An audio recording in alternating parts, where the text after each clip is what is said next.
तो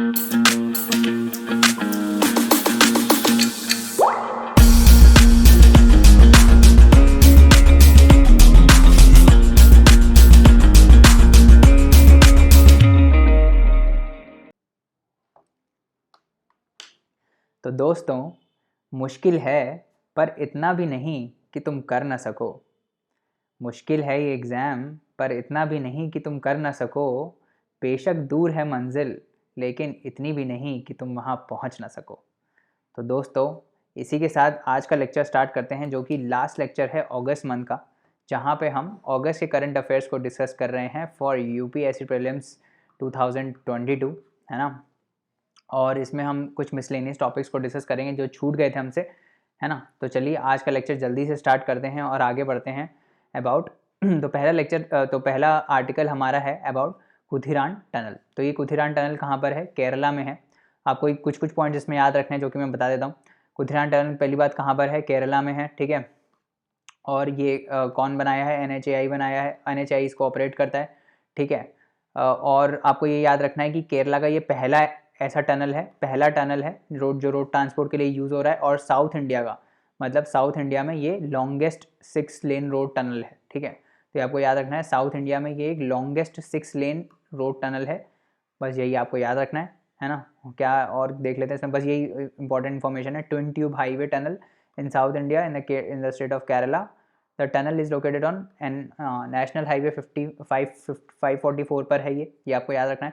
national highway 544 पर है। ऑपरेट कौन करता है? NHAI ऑपरेट करता है। केरला का पहला ऐसा टनल है जो रोड ट्रांसपोर्ट के लिए यूज़ होगा। और साउथ इंडिया का 6 लेन रोड टनल है, ठीक है। तो ये हो गया कुथिरन टनल के बारे में। उसके बाद दूसरा आर्टिकल है अबाउट ऑपरेशन ब्लू फ्रीडम। तो जो हमारे minister of social justice and empowerment हैं डॉक्टर वीरेंद्र कुमार, उन्होंने ऑपरेशन ब्लू फ्रीडम को लॉन्च किया था उस टाइम, है ना। तो ये इसमें बेसिकली हमने क्या किया, एक वर्ल्ड रिकॉर्ड सेट किया है। ऑफ किसका वर्ल्ड रिकॉर्ड सेट किया है? सियाचिन ग्लेशियर पे हाईएस्ट, मतलब largest number of disabled persons जो है वो गए वहाँ पे, मतलब उन्होंने अपना एक्सपीडिशन किया वहाँ पे। तो वो मतलब उसका ये वर्ल्ड रिकॉर्ड बन गया है, ठीक है। तो इसमें क्या हुआ? A team of people with disabilities from across the country undertook an expedition till Siachen glacier, है ना, to create a new world record for the largest team of people with disabilities to reach the world's highest battlefield. तो Siachen glacier क्या है? It is the world highest battlefield. अभी हम location भी देखेंगे। जो ये डिसेबल्ड्स की टीम है, डिफरेंटली एबल्ड्स की टीम है, उनको ट्रेन किया था क्लॉ ने, है ना, जो कि एक आर्म फोर्स वेटरन की ऑर्गेनाइजेशन है, ठीक है। उसके बाद सियाचिन ग्लेशियर के बारे में बात कर देते हैं। तो ये पोलर अगर एरियाज़ हम हटा दें, पोलर एरियाज़ को छोड़ के जो बाकी वर्ल्ड बचता है ना, उसमें ये सेकेंड लॉन्गेस्ट ग्लेशियर है। आफ्टर कौन सा? फर्स्ट कौन सा है? फेडचंको। क्या नाम है उसका? फेडशेंको बोलते हैं इसको। फेडशेंको ग्लेशियर सबसे बड़ा है, ये है तजाकिस्तान में, ठीक है। ग्लेशियर फेडशेंको ग्लेशियर ये कहाँ पर है? ये है तजाकिस्तान में, ठीक है। तो ये है लार्जेस्ट। उसके बाद सेकंड कौन सा है? सेकंड है सियाचिन ग्लेशियर, ठीक है। तो देख लेते हैं इसके बारे में। वर्ल्ड की हाईएस्ट बैटलफील्ड है, लद्दाख में लोकेटेड है ना। उसके बाद ये जो लॉन्गेस्ट ग्लेशियर है ये कहाँ पर है? कौन सी रेंज में है? ये यांस गुलेम रेंज में है ना। अब हम ये देख लेते हैं कि सियाचिन ग्लेशियर की लोकेशन कहाँ पर है ना। तो सियाचिन ग्लेशियर कहाँ पर है? इससे एसोसिएटेड हम वो भी और भी देख लेते हैं। तो ये काराकोरम रेंज है ना। काराकोरम रेंज के ईस्टर्न साइड पे आपको सियाचिन ग्लेशियर मिलेगा। ये है सियाचिन ग्लेशियर, है ना।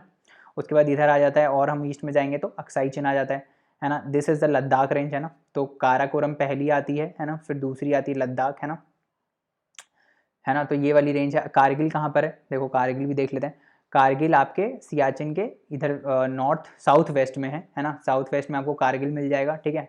और काराकोरम रेंज के साउथ में है, ठीक है। यहाँ पे कारगिल है, ये है सक्षम वैली, है ना, ठीक है। उसके बाद गिलगिट कहाँ पर है? गिलगिट नॉर्थ में है, ठीक है। तो इधर है गिलगिट, ठीक है। तो गिलगिट इधर है नॉर्थ में। साउथ में आओगे तो कारगिल मिलेगा, है ना। यहाँ पे सियाचिन ग्लेशियर है, ठीक है। काराकोरम पास कहाँ पर है? ये है काराकोरम पास, ठीक है। तो अक्साई चिन से लगा हुआ है थोड़ा सा, है ना। वहाँ पे ऐसे याद करना कि ये काराकोरम है। उसके बाद श्रीनगर तो नॉर्मल है, आपको पता होगा श्रीनगर। लेह इधर है ना। डेमचोक इधर है, ठीक है। डेमचोक इधर है एकदम साउथ ऑफ लद्दाख में, ठीक है। ईस्टर्न सदर्न लद्दाख में, ठीक है। ये जम्मू है, बाकी तो ठीक है ना। तो ये हमने लोकेशन देख लिया सबका, है ना। चलो आगे बढ़ते हैं और VOC पोर्ट के बारे में बात करते हैं। तो ये क्या है VOC पोर्ट? ये बेसिकली VO चिदम्बरम पोर्ट है, तमिलनाडु में है ये, है ना। मेजर पोर्ट है ये, आपको याद रखना मेजर पोर्ट है, फर्स्ट मेजर पोर्ट है जो ई कार्ड्स को लॉन्च करेगा, ठीक है। ई कार्ड्स को लॉन्च करेगा, बस ये याद रखना आपको, ई कार्ड्स को लॉन्च करेगा। इसको टूटिकोरिन पोर्ट भी बोलते हैं, है ना। मेजर पोर्ट 1974 में इसको डिक्लेयर किया गया था। उसके बाद दूसरा आते हैं मी शर्लॉक के बारे में। मी शर्लॉक क्या है? ये बेसिकली कोविड डिटेक्ट करने के लिए एक डिवाइस बनाई है, ठीक है। कोविड-19 डिटेक्ट करने के लिए डिवाइस बनाई है जो 1 घंटे में बता देगी, और उसकी एक्यूरेसी जो है वो RT-PCR जितनी एक्यूरेट होगी, है ना। So this is the device, ये जो आप इमेज में देख रहे हो ये एक डिवाइस है ना। मी शर्लॉक क्रिस्पर बेस्ड है। क्रिस्पर क्या है? एक जीन एडिटिंग टेक्नोलॉजी है जिससे हम जीन्स को एडिट करते हैं, उसी की टेक्नोलॉजी यूज़ करके ये हम बताती है ना। उसमें म्यूटेशंस बताती है बेसिकली, और किसने बनाया है? MIT और हार्वर्ड यूनिवर्सिटी के इंजीनियर्स ने मिलकर इसको बनाया है ना। टेबल टॉप डिवाइस है that can detect SARS-CoV-2 from a saliva sample in about an hour, है ना। तो it is as accurate as RT-PCR, ठीक है। ये हो गया। उसके बाद अगला पढ़ते हैं इंटरनेशनल बाकालॉरेट, हाँ, इंटरनेशनल बाकालॉरेट IB के नाम से आता है ये, है ना। IB क्या है? ये इंटरनेशनल बाकालॉरेट, तो ये बेसिकली एक world wide non profit education program है ना। अब ये क्या किस चीज़ की एजुकेशन देगा और किन को एजुकेशन देगा? तो सबसे पहले ये एजुकेशन देगा एज ग्रुप 3 to 19 ईयर्स वालों को, ठीक है। तो ये हमने देख लिया बच्चों के लिए, है ना। 3 to 19 ईयर्स बच्चों के लिए ये ऐसे स्कूल्स बनेंगे, मतलब ऐसे इंस्टीट्यूशंस बनेंगे जैसे स्कूल्स होते हैं ना, वैसे ही ये भी IB स्कूल्स बनेंगे कुल मिला के, जिसमें हम ऐसी एजुकेशन देंगे जिसमें वो देखो, अभी जो स्कूल सिस्टम है हमारा, जो एजुकेशन सिस्टम है, उसका प्रैक्टिकल यूज़ बहुत कम है ना। इंडस्ट्री रेलिवेंट नहीं है, लाइफ के स्किल्स कोई बहुत ज़्यादा सिखाए नहीं जाते हैं ना। बस रट्टाफिकेशन है, टेस्ट लिया, हो गया, ख़त्म, यही टाइप का चल रहा है सिस्टम, है ना। तो इससे कोई फ़ायदा हुआ क्या? आपने 10 साल स्कूल में पढ़ा, है ना, उसका आप कितना परसेंटेज आप यूज़ कर रहे हो एक्चुअल रियल लाइफ में? आई गेस बहुत ही कम यूज़ कर रहे होगे, है ना।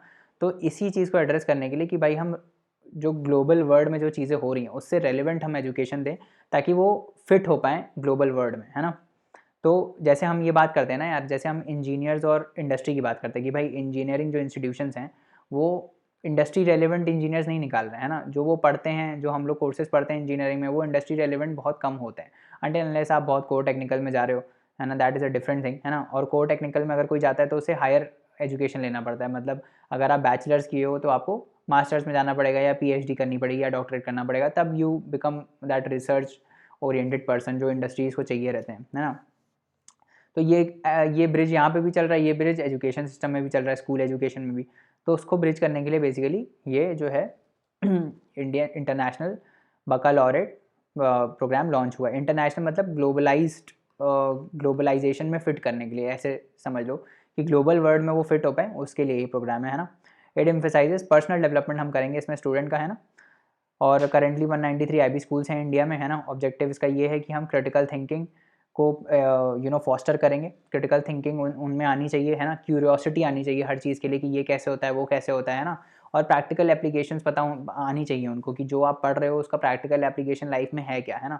हम जनरली मैथ्स पढ़ते हैं और फिज़िक्स पढ़ते हैं, तो हम बस ऐसे मार्क्स के लिए ही पढ़ते हैं जनरली, बट हमको ये नहीं पता होता यार कि फ़िज़िक्स का एक्चुअली में यूटिलाइजेशन कहाँ हो रहा है, हम कहाँ कर रहे हैं, या मैथ्स हम कहाँ यूज़ कर सकते हैं in our day to day life, है ना। तो उस टाइप का एजुकेशन सिस्टम हमें आना चाहिए कि हम एक्चुअली में अगर कोई प्रॉब्लम सॉल्व भी कर रहे हैं, जैसे फॉर एग्जांपल हम मैथ्स की प्रॉब्लम सॉल्व कर दें ना, तो मैथ्स के प्रॉब्लम रियल लाइफ पे बेस्ड होने चाहिए, है ना। अगर आप ट्रिग्नोमेट्री पढ़ रहे हो, है ना, या फिर हाइट एंड डिस्टेंसेस पढ़ रहे हो और आपको एक पिलर की हाइट निकालनी है, तो you should go out and try to measure the nearest pole height, जो आपका इलेक्ट्रिसिटी का पोल है उसकी हाइट जाके, इस टाइप के प्रोजेक्ट्स होने चाहिए, है ना। मतलब इस टाइप की टीचिंग होनी चाहिए कि आप जाओ इस पोल की हाइट निकाल के लाओ, तब एक्चुअली आपको पता चलेगा कि जो आप पढ़ रहे हो उसका यूटिलाइजेशन क्या है। It is not just for the marks, it is for gaining the broader understanding, है ना। तो इसमें हम डाइवर्सिटी को इनकरेज करेंगे, इंटरनेशनल माइंडनेस लाएंगे, क्यूरोसिटी लाएंगे, और healthy apatite for learning and excellence को प्रमोट करेंगे, ठीक है। आगे बढ़ते हैं। इसके बाद अगला है प्राइम मिनिस्टर श्रम अवार्ड्स, ठीक है। तो ये बेसिकली श्रम मतलब लेबर होता है ना, तो ये बेसिकली वर्कर्स को मिलेगा, है ना। वर्कर्स को मिलेगा, और कौन सी मिनिस्ट्री इन्वॉल्व है? मिनिस्ट्री ऑफ लेबर इन्वॉल्व है ना। सिंस वर्कर्स को मिल रहा है तो मिनिस्ट्री ऑफ लेबर इन्वॉल्व है। कब इंस्टीट्यूट होता है, क्या ये रिसेंट है? नहीं, बिल्कुल भी नहीं, रिसेंट नहीं है। इसको इंस्टीट्यूट किया गया था 1985 में, है ना। It is presented to workman as defined in the industrial disputes act. तो इंडस्ट्रियल डिस्प्यूट्स एक्ट में जो वर्कर की डेफिनेशन है उसको जो फुलफिल करते हैं उनको ये दिया जाता है। कौन कौन से वर्कर्स को हम इसमें कंसिडर करते हैं, जो PSUs और डिपार्टमेंटल अंडरटेकिंग्स में जो वर्कर्स काम कर रहे हैं सेंटर और स्टेट के, उनको हम इसमें एलिजिबिलिटी देते हैं, है ना।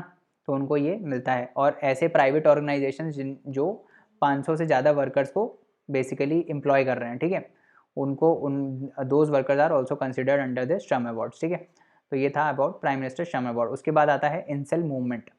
क्या है इंसेल मूवमेंट, है क्या? और सबसे पहले हम ये समझते हैं इंसेल्स कौन होते हैं, ठीक है। तो इंसेल बेसिकली क्या होता है, एक ऑनलाइन कम्युनिटी है। जैसे फेसबुक पे एक मान लो ग्रुप है ना। फेसबुक पे मैंने ग्रुप बना दिया। अब उस ग्रुप में कौन लोग आएंगे, मैं बता देता हूँ उस ग्रुप में कौन लोग आएंगे, ठीक है। FB पे मैंने एक ग्रुप बना दिया। अब उस ग्रुप में ऐसे मैन आएंगे, ये ऐसे मैन का ग्रुप है ना, जो जो ये मानते हैं कि भाई हम मैरिज हम नहीं करेंगे, और जो मैरिज और सेक्सुअल रिलेशंस जितने भी हैं उससे अपने आप को एब्सटेन करते हैं ना।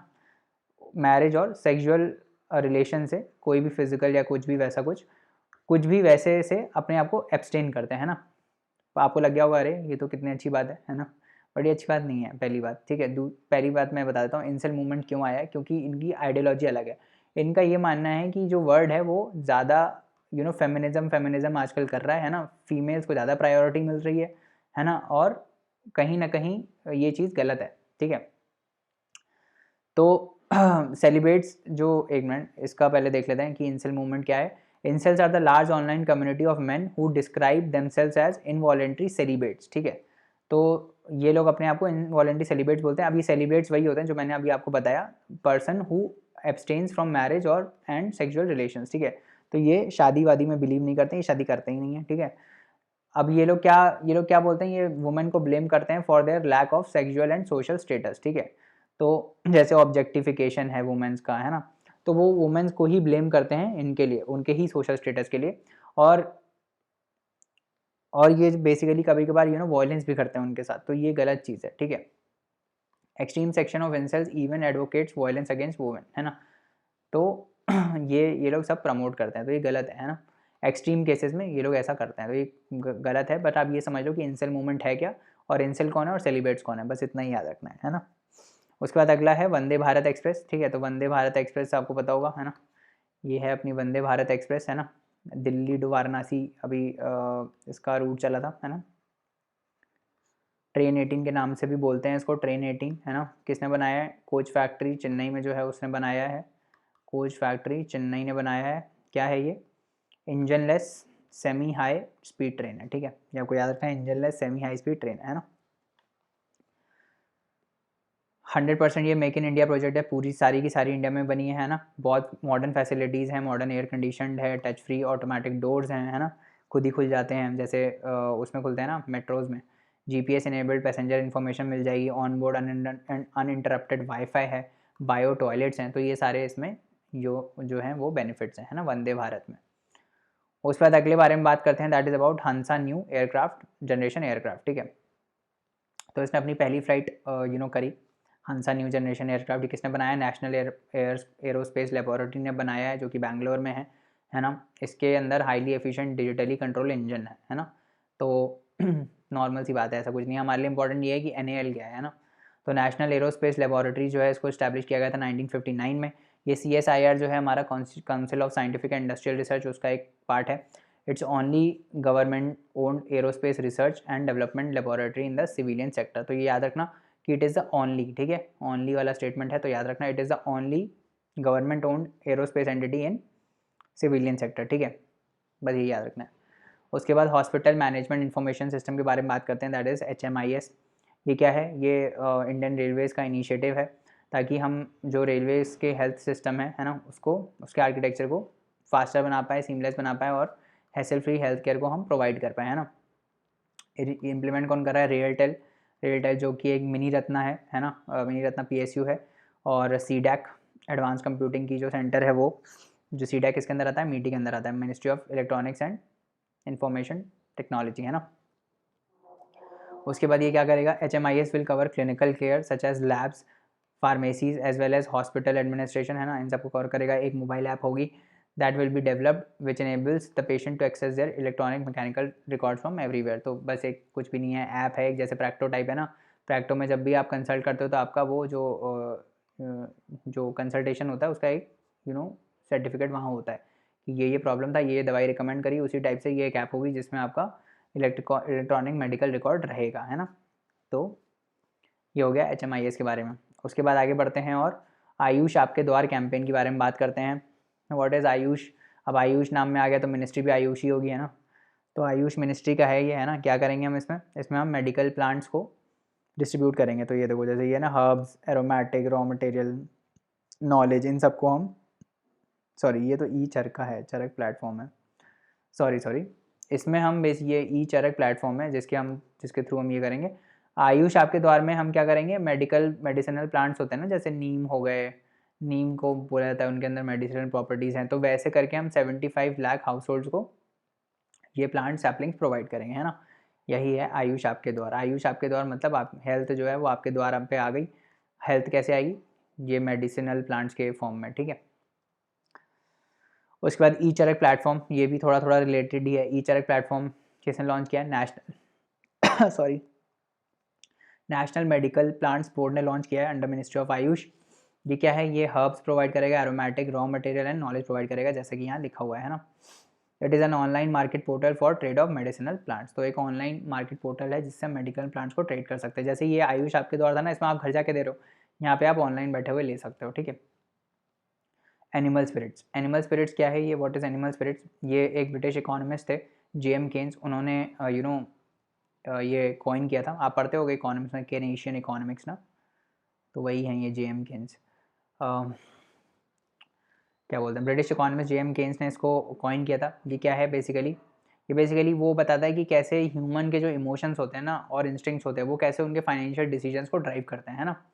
तो it refers to the ways that human emotions and instincts can drive financial decisions making of investors and consumers in times of economic stress और uncertain environments and volatile times. तो जैसे बहुत ज़्यादा मान लो रिसेशन आ गया है ना, या फिर कोई ग्लोबल क्राइसिस आ गया, तो इस टाइम पे जो ह्यूमन के इमोशंस हैं वो कैसे अपने फाइनेंशियल डिसीजंस लेते हैं। जैसे मान लो मेरे को लगा यार लॉकडाउन लग रहा है, हर जगह लॉकडाउन लग रहा है, इतने सारे लोग मर रहे हैं, है ना, तो इकॉनमी एकदम रिसेशन में जा रही है, अब हम पैसे बचाओ, हम कहीं कुछ खाने पीने बाहर नहीं जाएंगे, हम कहीं इन्वेस्ट नहीं करेंगे। तो ये सब क्या फाइनेंशियल डिसीजन हम डर के बेसिस पे ले रहे हैं ना, हम लॉन्ग टर्म के बेसिस थोड़ी ले रहे हैं कि भाई हमेशा थोड़ी ऐसा रहेगा कि कोरोना रहेगा, कभी ना कभी तो खत्म हुआ है ना, बट हम डर गए उस चीज़ में ना। तो इस जो इमोशंस में डिसीजन होते हैं वॉलेटाइल टाइम्स में, उसको ये बोल रहे हैं animal spirits. If the spirits are high, है ना, confidence among participants in the economy will be high. Spirit मतलब समझते हो ना, मतलब अंदर से एक स्पिरिट होती है, जज्बा जिसको बोलते हैं ना। तो अगर जज्बा आपके अंदर हाई है ना, तो आप पार्टिसिपेट करोगे मार्केट में। नहीं हाई है, बहुत ही लो है आपका जज्बा, तो आप नहीं करोगे, है ना, सिंपल सी बात है।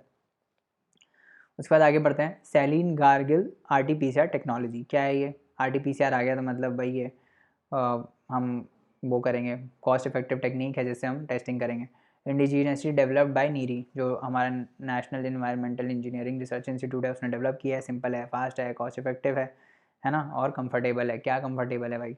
कोविड-19 के बेसिकली सैम्पल्स को ये टेस्ट करेगा, provides instant test results and is well suited for rural and tribal areas. बहुत जल्दी रिजल्ट मिल जाता है इसमें। Given minimal infrastructure requirements, it uses a simple collection tube, एक सिंपल सी कलेक्शन ट्यूब होती है filled with a saline solution. Patient को गार्गल करना होता है और उसको ट्यूब में रिंस करना रहता है। It is kept at room temperature for about 30 minutes. उसके बाद RNA template is produce when this solution is heated and then process for RT-PCR। फिर उस बॉटल को हीट करके, जो भी होती है उसको हीट करके हम क्या करते हैं, उसका टेस्ट करते हैं। और क्या ही करोगे। और उसके बाद आगे बढ़ते हैं और टॉक्सिक 3Os के बारे में बात करते हैं। What is toxic 3Os?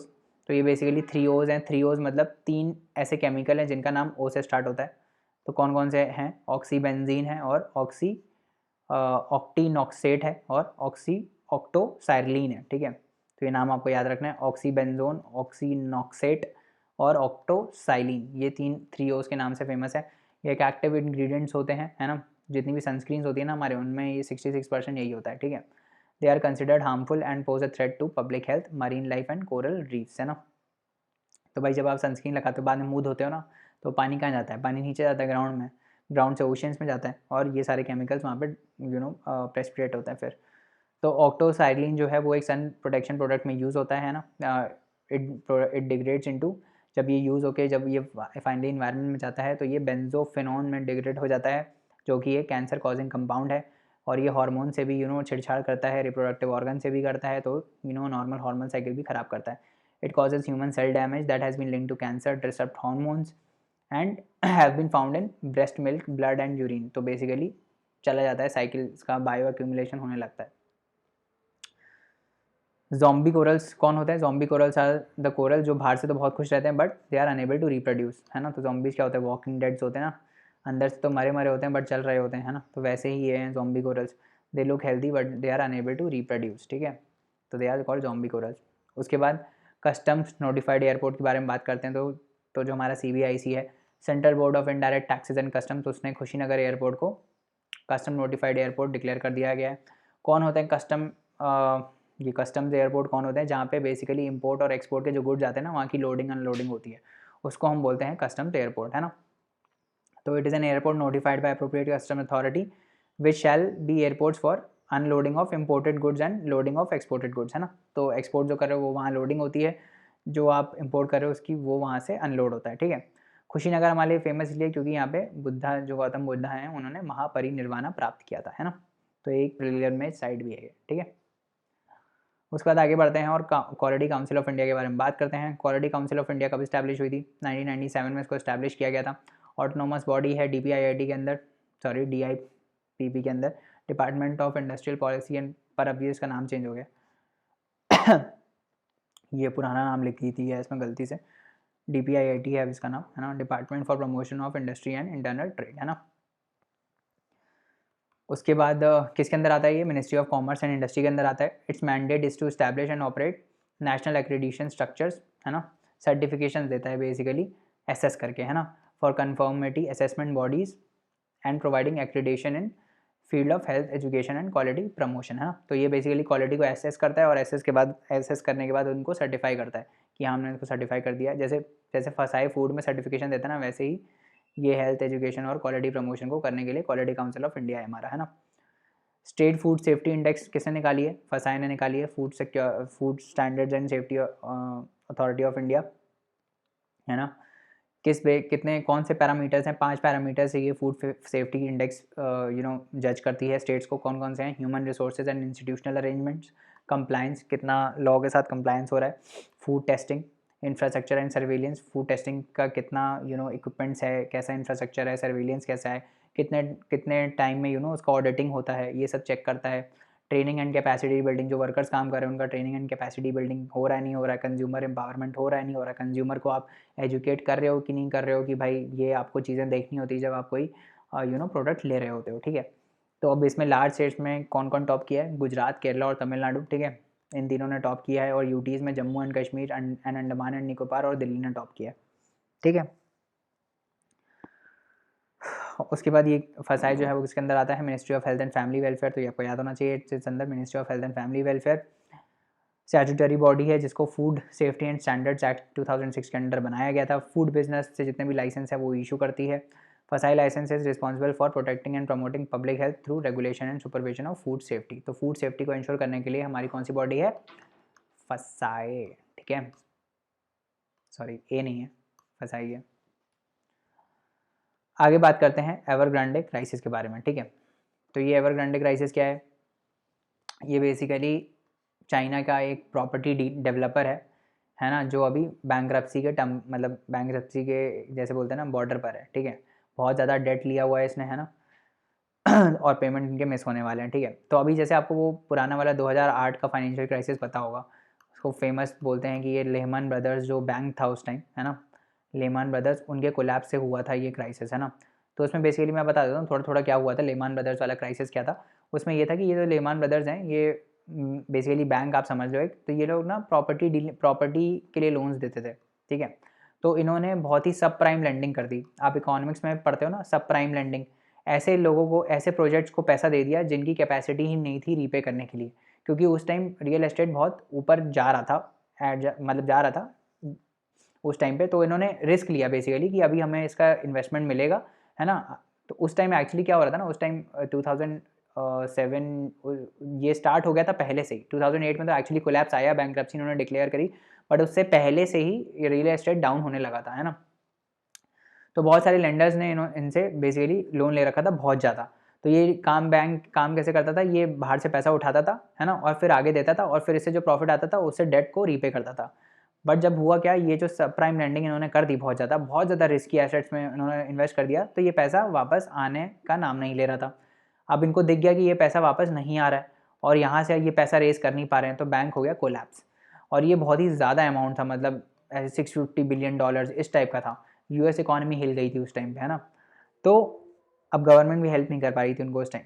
तो मतलब इतना सब प्राइम इन्होंने लैंडिंग कर लिया था कि वो वापस नहीं आ पाया, है ना। इसी से फाइनेंशियल क्राइसिस आ गया था, बहुत लोगों का पैसा चला गया था उसमें।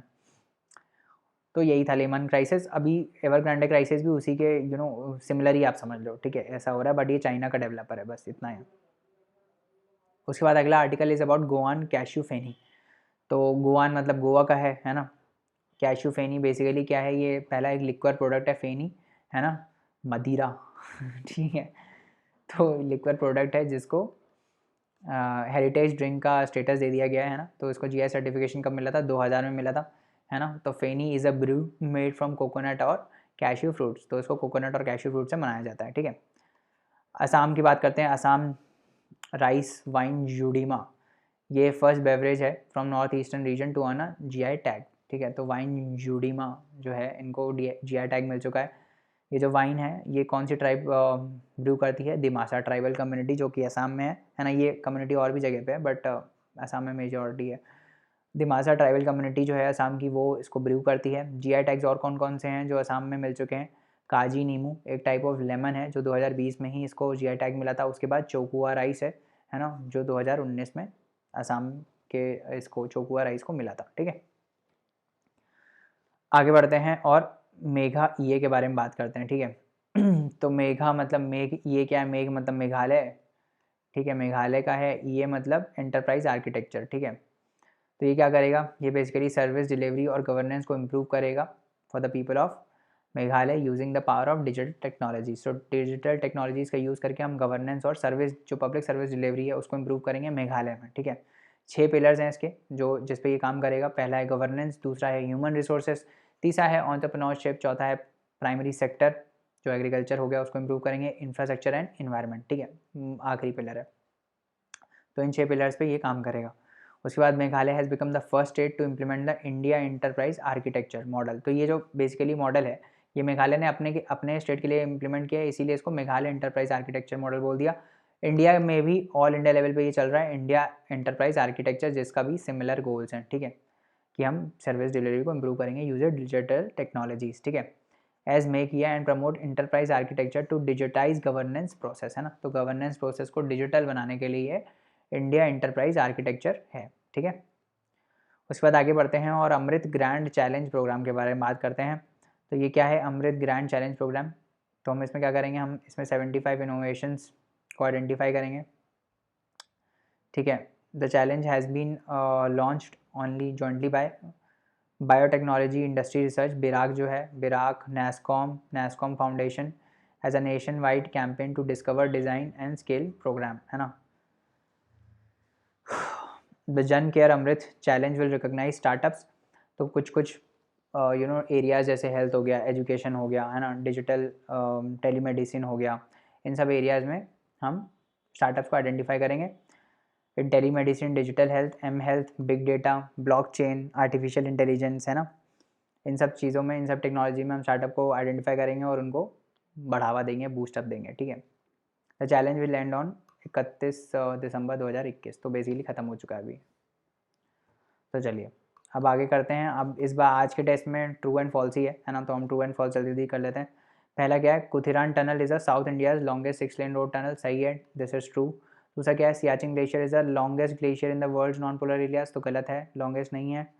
लॉन्गेस्ट कौन सा है, चिमको करके था ना, यग्जो चिमको करके था, फेब्जो चिमको, क्या नाम था उसका, उसको देख लेते हैं क्या नाम था, थोड़ा टफ सा नाम था ना, कहाँ चला गया। हाँ ये था फेडचेंको ग्लेशियर, है ना, फेडचेंको ग्लेशियर था, ठीक है। इसका नाम क्या था? फेडचेंको ग्लेशियर, ठीक है, फेडचेंको नाम याद रखना पड़ेगा, रटना पड़ेगा 2-4 बार, है ना। VOC is a major port in Tamil Nadu, सही है। Mi Sherlock is a CRISPR based tool and is use to detect specific viral mutation, तो हमने देखा था, ये सही है ना। All PSUs employees are eligible for prime minister Shram award, तो ये गलत है, ऑल नहीं है ना। जो वर्कर्स जो इंडस्ट्रियल डिस्प्यूट्स एक्ट 1947 में डिफाइंड है उन्हीं को ही मिलेगा, है ना। इंसेल्स आर द लार्ज, तो ये गलत हो गया, है ना, this is wrong. Incels are the large online community of men who refrain from marriage and sexual relations, है ना। तो वही है ये इनवॉलेंट्री, बेसिकली ये हमने पढ़ा था ना, ये लोग मैरिज और सेक्सुअल रिलेशन से रिफ्रेन करते हैं ना, इंसेल्स, ऐसी कम्युनिटी है। उसके बाद national aerospace laboratories in India only is India's only government owned aerospace research development laboratory in the civilian sector, तो ये सही है, मैंने बताया था, इट इज़ ओनली, है ना। Ayush Aapke Dwar campaign is to provide primary health care in rural areas, तो ये गलत है। ये क्या है, काय के लिए था ये, हम इसमें मेडिसिनल प्लांट जो हैं उसको हम बेसिकली डिस्ट्रीब्यूट करेंगे across 75 lakh house holds in the country, है ना। गौतम गुप्ता अटेंड महापरिनिर्वाणा, हाँ तो किया तो था ही ना, इन खुशी नगर आधा स्टेटमेंट लिखा हुआ है इन खुशी नगर, तो ये सही है, it is in Khushi Nagar. Quality council of India comes under ministry of commerce and industry, तो ये सही है, ministry of commerce and industry के अंदर आता है। Goan cashew feni is the first liquid product in the country to obtain heritage drink status, तो ये भी सही है ना। चलिए guys, thank you so much. For more such courses you can log on to www.thelaymanway.com and you can also leave us a review on Google, the link is in the description, and you can also explore our YouTube where we have a lot of videos where you can learn the static topics. So guys, अगले lecture में मिलते हैं, thank you so much. Next lecture में हम सितंबर के current affair start करेंगे और हम पूरी फुल स्पीड के साथ इसको कवर करने वाले हैं, है ना, जल्दी जल्दी कवर करेंगे ताकि जो हमारा जनवरी के एंड तक है, जनवरी के एंड तक सितंबर का ख़त्म हो जाना चाहिए, और अभी हमने अगस्त का किया है, सितंबर अक्टूबर का तो एटलीस्ट ख़त्म हो जाना चाहिए, और कोशिश करेंगे नवंबर का भी हो जाए, नहीं हो पाता है तो सितंबर अक्टूबर तो हमको ख़त्म करना ही है ना। अब थोड़ा जल्दी जल्दी पढ़ेंगे क्योंकि प्रीलिम्स आ रहा है और हमको रिवीजन भी करना है ना। तो चलिए तब तक के लिए अगले लेक्चर में मिलते हैं। Study hard, work hard, see you next time, bye bye.